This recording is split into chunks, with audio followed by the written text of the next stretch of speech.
All right, guys. So we have a little bit of a different kind of IEM we're going to check out today. The pair that we're going to check out are the Apos Rock Lobster.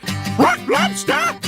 It is actually an IEM that they have developed with their own community, and it's taking a different approach than like what we're used to seeing when we're checking out more mainstream like earbuds and headphones, because it's not really geared towards like pop and hip hop. This is a pair of IEMs that is specifically made to excel when it comes to metal, when it comes to just any kind of rock genre. And it's just a different approach altogether, all the way down to the packaging, to the look of the IEM itself. So it caught my attention because, again, there's not really a lot of things out there that are geared towards rock and metal. Now, I'm somebody that listens to a ton of different genres. I try to listen to basically everything. I can appreciate all different kind of genres, but rock and metal are usually my go-to. That's my favorite. It's what I listen to most of the time. So I was very intrigued to try these out. Now, from a price standpoint, they're not bad at all. They come in retailing at $60, and you have two different options in the $60 price range. You can get it with the 3.5mm plug-in, which is just like standard jack, or you can get a 4.4mm balanced plug-in. And if you want both of them, they bundle all of that together for $70. So I think it's kind of worth the $10 extra just so that you have both connections. You have the 3.5mm to just plug into whatever device just that's out there, but you have the balanced one if you have an amp or a DAC that has this type of plug-in. Now, the packaging on these I thought was very interesting. On the cover, you can see they have this, lobster that has a mohawk, tattoos. He's holding a beer and a mic. And another thing that was cool, when you take the outside off the box, you can see right there that it is a set list. And it actually just lists the different genres or subgenres of rock that these are made for. Again, just an interesting little twist and just kind of cool from a marketing standpoint. Now, the accessories that they come with, it does come with a braided cable. Again, I do have the 3.5mm version. It also comes with 3 sets of silicone ear tips, but I did notice on their website, which is also kind of interesting for this pair of earbuds, they try to reference all different kind of bands in the way that they describe everything, including the ear tips. I think it says like Kiss, which it says keep it silicone stupid. And they specifically went with the silicone ear tips that they did because it's made to pull a little bit more kick, like with listening to drums. It's made to pull out the bass a little bit more. And I think this is smart because instead of trying to tune the IEM or the driver a specific way to pull out the low end, which would, kind of affect your mids and treble, just go with an ear tip that's going to accentuate the bass a little bit more, and it allows you to have more focus on the mids and the treble when you're tuning the IEM. So again, I think this is a really smart move, especially for the sound that they are going for with these. Now, as far as actually driving these, it is very easy to get some decent volume. They come in with an impedance level of 32 ohms and a sensitivity level of 105 decibels. So I didn't have any issue getting good volume just plugging straight into a laptop or a tablet or a phone or anything like that.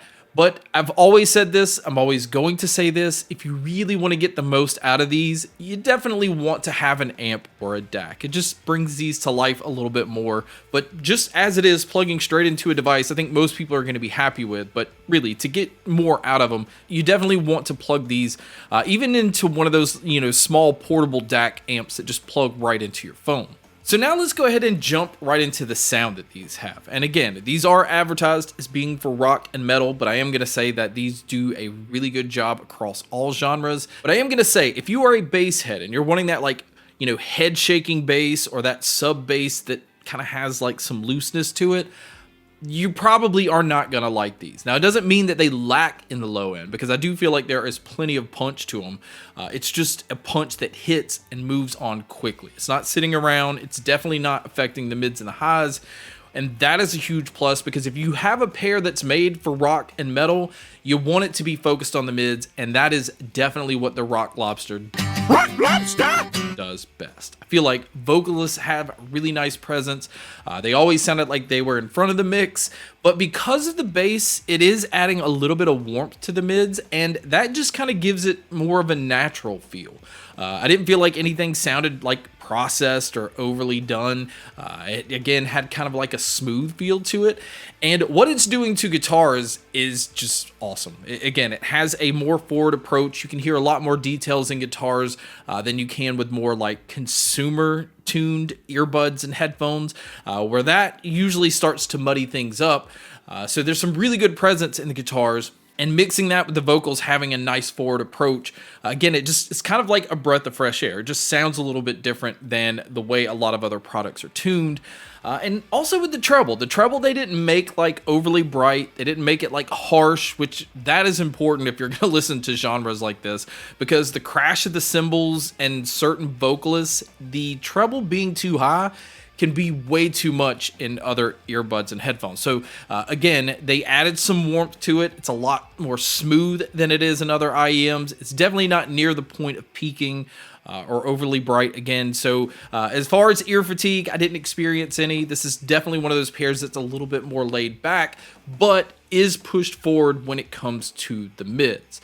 Now, when it comes to the Soundstage and the sound imaging, this is one area I wish it would have done something a little bit differently, because if you have a pair that's geared towards rock and metal, I would have liked to have had these open up a little bit more so it sounds like you're in a live environment, kind of like at a concert. But I definitely felt like these were leaving me feeling like I was in a medium-sized room. So if I had any criticism or any advice for APOS and the community that designed these or made these, is I would like to see them kind of open up just a little bit more. So my overall opinion is this. These are awesome, from the sound quality to the design, because they even have the IEMs look like a lobster tail. You can see that it is red for the most part, but the black faceplate has the little lines and looks like an actual lobster tail. So it has a uniqueness to it. Even, again, just from the marketing side, having something that's geared towards rock and metal, if you are somebody that likes these genres, it's nice to feel like something's made for you instead of something that's just always made for pop and hip hop, or, again, more of a consumer-friendly sound and something that's geared towards something you listen to. So I highly recommend them, especially being able to get them at $60. I actually think these are a steal, and they're excellent if you listen to a lot of other genres that are more focused on vocalists, even strings. All of that is just brought out a lot more in these. So don't be fooled by the fact that it says rock and metal and think that that's all it's good for, because it definitely can handle other genres extremely well. But guys, that wraps up my video on the APOS Rock Lobster. Rock Lobster! Thank you so much for checking out this video. Thank you so much for checking out all the other videos. And as always, make sure to stay tuned for more. Yeah, you're gonna be okay.